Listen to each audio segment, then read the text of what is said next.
Prince William and Kate Middleton, both 39, flew via Derry Airport.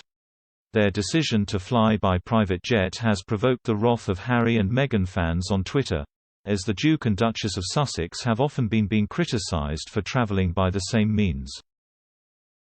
Omid Scobie, royal editor at Harper's Bazaar, responded to a tweet from City of Derry Airport, showing William and Kate on the runway. The airport tweeted, "What a pleasure it was to welcome the Duke and Duchess of Cambridge on their visit to the Northwest.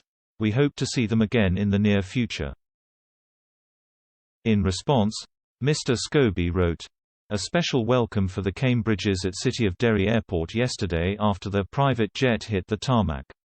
It was a real privilege to meet with the couple," said Mayor Derry Strabane, who greeted William and Kate. "I hope to see them return in the very near future." The tweet was met with some criticism, including defenses of Harry and Meghan. There were a number of Twitter users who were questioning why the Duke and Duchess of Cambridge chose the method of transport as a private jet. One user, named Mary, tweeted, "Private jet. So they can use private jets but Harry and Meghan can't."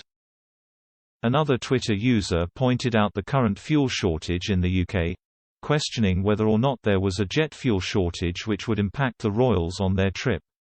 Joe tweeted, "I guess there's no jet fuel shortage in the UK. Are there no commercial flights between London and Ni?"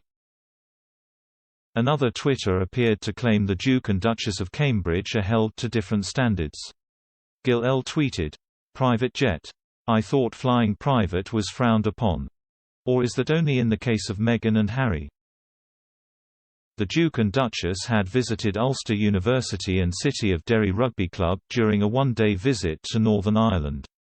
Fans were also treated to images of the pair engaging with a snake and a spider as they visited m.o.c.k Campus Kids Farm. Following the opening of a new school of nursing, the Duke and Duchess were able to catch up with students whom they had met during the pandemic over video calls on Zoom.